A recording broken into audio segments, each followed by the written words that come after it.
I den her video, der vil jeg vise, hvordan man strikker det vævestrikmønster, der hedder Garter Slip Stitch, hvis man gerne vil strikke det med 2 farver, som jeg har gjort på prøven her.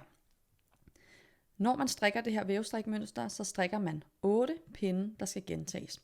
Og de består af pinde 1 og pinde 2, hvor man strikker alle masker. Pinde 3 og 4, der strikker man hver anden maske og flytter hver anden maske. Pinde 5 og 6, der strikker man alle masker, og pinde 7 og 8 strikker man igen en maske og flytter en maske.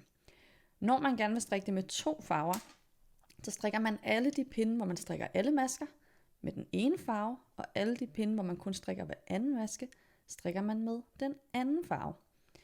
Her der er jeg nået til pinde 1, altså en af de pinde, hvor jeg skal strikke alle masker, så der tager jeg fat i den gule farve og strikker 2 pinde, hvor jeg strikker ret i alle masker. Det var altså pinde 1 i det her vævestrikmønster, hvor jeg har strikket alle masker ret. Pinde 2 strikker jeg igen alle masker ret. Hvis jeg strikkede rundt, så vil jeg strikke første omgang ret og anden omgang vrang.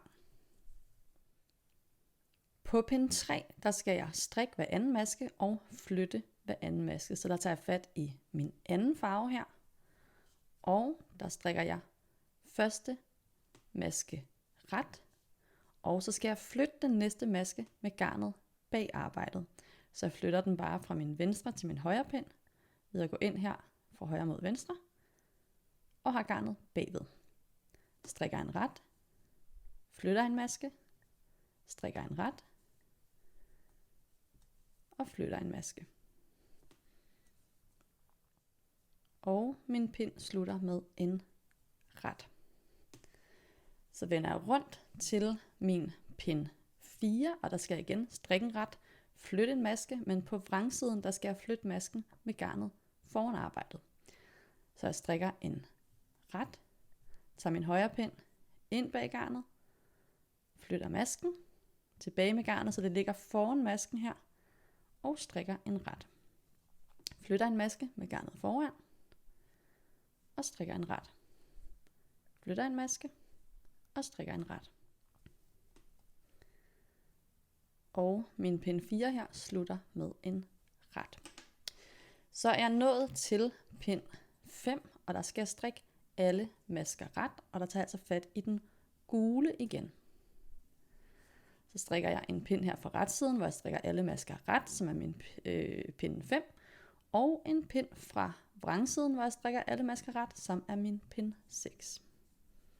På min pind 7, der skal jeg igen flytte hver anden maske og strikke hver anden maske, så der har jeg taget fat i den røde her.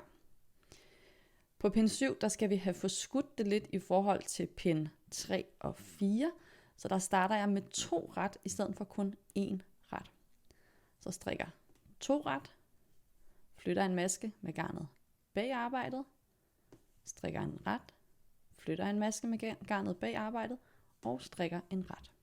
Og min pind slutter med 2 ret. Vender rundt til vrangsiden til min pind 8. Og igen strikker jeg 2 ret, inden at jeg flytter en maske med garnet foran arbejdet. Strikker en ret og flytter en maske med garnet foran.